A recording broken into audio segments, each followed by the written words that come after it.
Everybody don't share everything. They share what they want you to know. Yeah. And they try to act like they open books, but everybody don't share everything because there's some things that, everybody don't want everybody to know.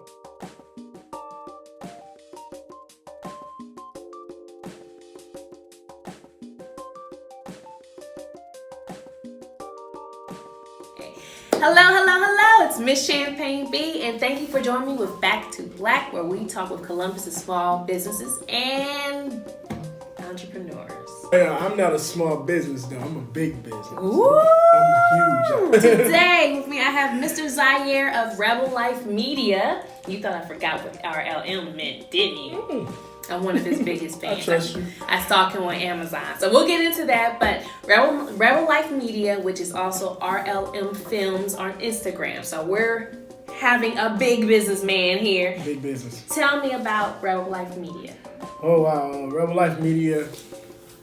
I was known as the Rebel, originally from Cleveland.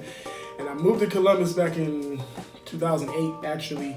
But I still did a lot of work in Cleveland. And I was working as a news writer, so I got transferred here, writing for the Call and Post, which is the Ohio's largest black-owned newspaper. Wow. Owned by Don King. I think it's still in existence. Like Don King, the fight promoter. Yeah, wow. Yeah. Okay. So I was doing my thing there, really flourishing as a writer, and the economy just went to crap, and I ended up having to find other work because I got laid off. And I was everybody thought I was safe because I was so talented. I could do all these different things. But yeah, I got laid off. So it forced me to create my own business. And that's something that I didn't want to ever do. But, it forced me to do it because I'm all about creativity. I necessarily don't want to do business, But I had to learn. And so Rebel Life Media is what it is because it's the rebel lifestyle that I led, sometimes lead, but the fact of not having to be validated by anybody, if you decide to do something, you do it. You don't wait for somebody to tell you, oh, you're official, or you're this, or you're that. You don't worry about how good you are, how bad you are. You just act.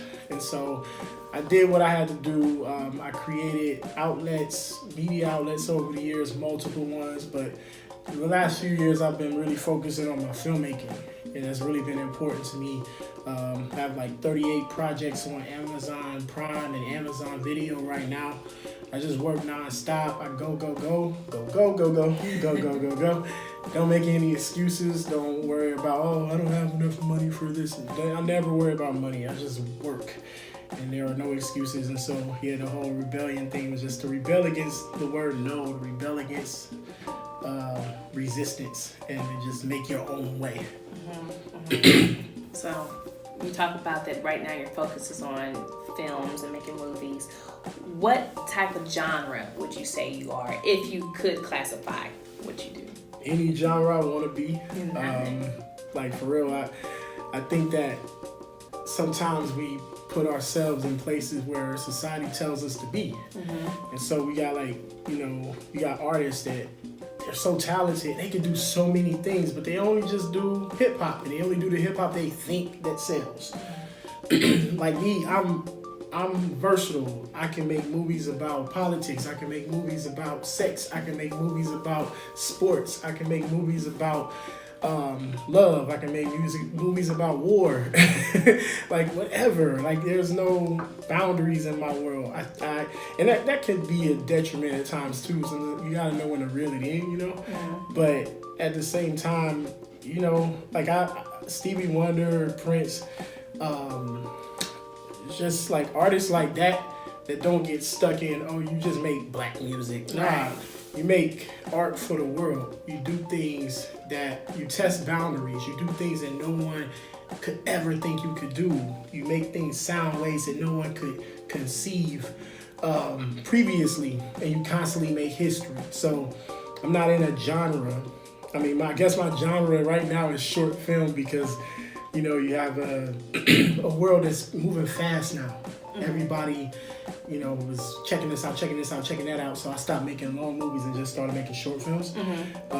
So I guess you could put me in that genre, but as far as subject matter, I do what I want to do.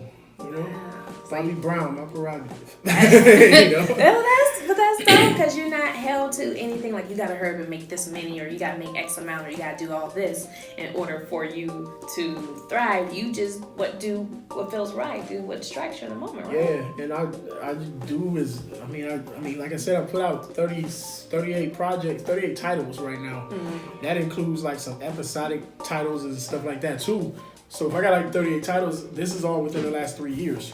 Wow. And the first year was 2016. I ended that year with 4 movies on Amazon, and I'm up to 38 right now, 38 titles now. So I just go like I can make movies at 2 in the morning. I can make movies at 2 p.m.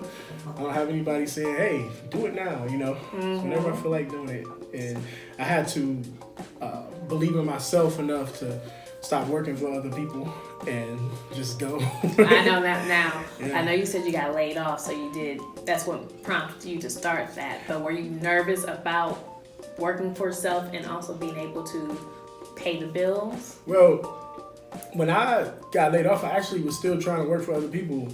You know, looking for opportunities. I mean, I was doing everything, any kind of job you could think of. And I was like still writing a bit because writing comes so easy for me. So I was freelancing. Like I remember I freelanced for like Murder Dog magazine, and they anybody that's like a hip hop head from like the 90s, they remember Murder Dog magazine.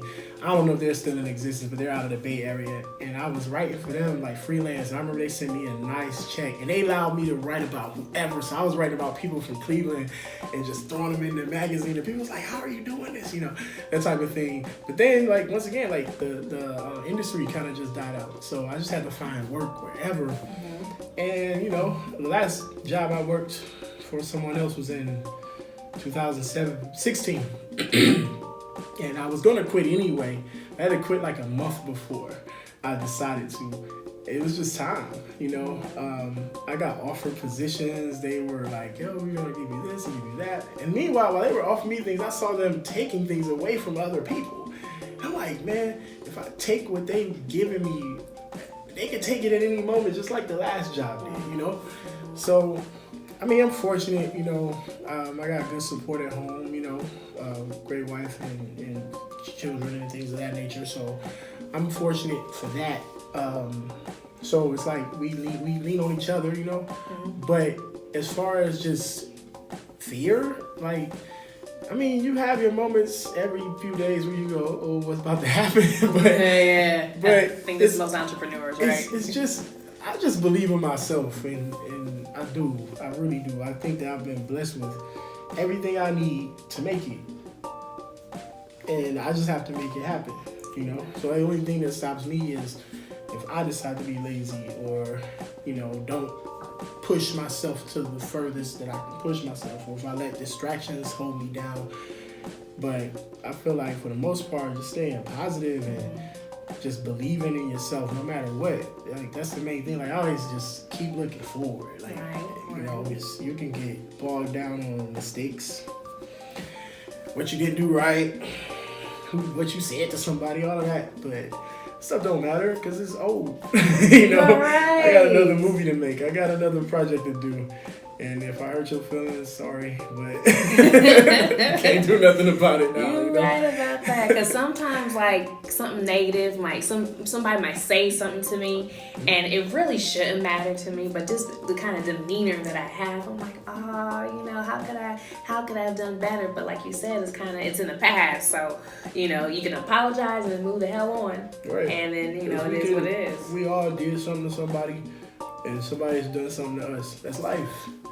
You know, but it's just this strength. Like, I mean, I see a lot, and I know this is going all over the place, but I see like a lot of people are addressing like their mental health issues, and this is not to sound insensitive, but it means a lot when you're able to win anyway.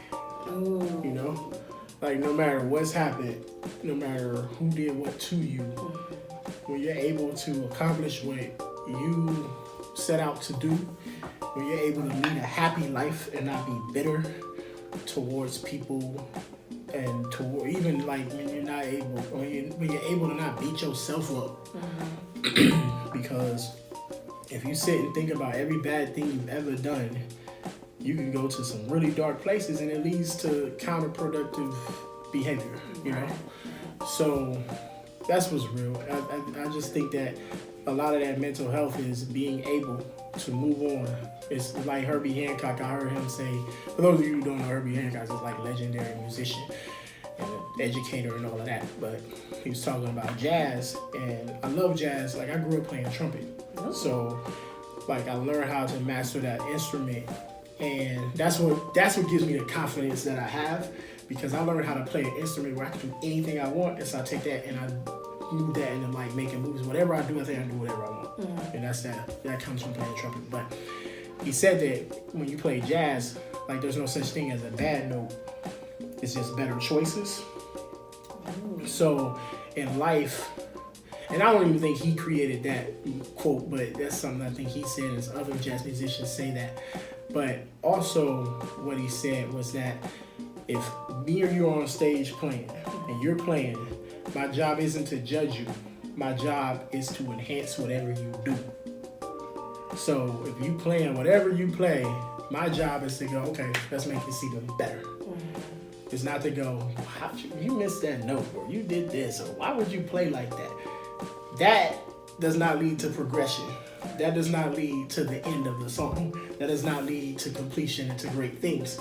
So if we lived our lives like that, instead of me just looking at you, you said what, or watching the news, which I think the news, don't get me started. I think the news is like the most detrimental. One of my friends said, well, hip hop has destroyed the black community and done this and done that. And I feel what she's saying, but I told her the news has done more damage to everybody's psyche than hip hop ever will, because the news is on every day. It's on for free. It's on TV 3, 4, 5 times a day. People of all ages watch it. Like, you got certain people of certain ages that don't listen to hip hop. Certain people, certain ethnicities. Everybody watches hip hop as far as demographic. I mean, not hip hop. Everybody watches the news, age groups, all of that, and they see negativity constantly fed to them. And what do? If you're not doing anything productive with your life, you sit there and you judge it. Right.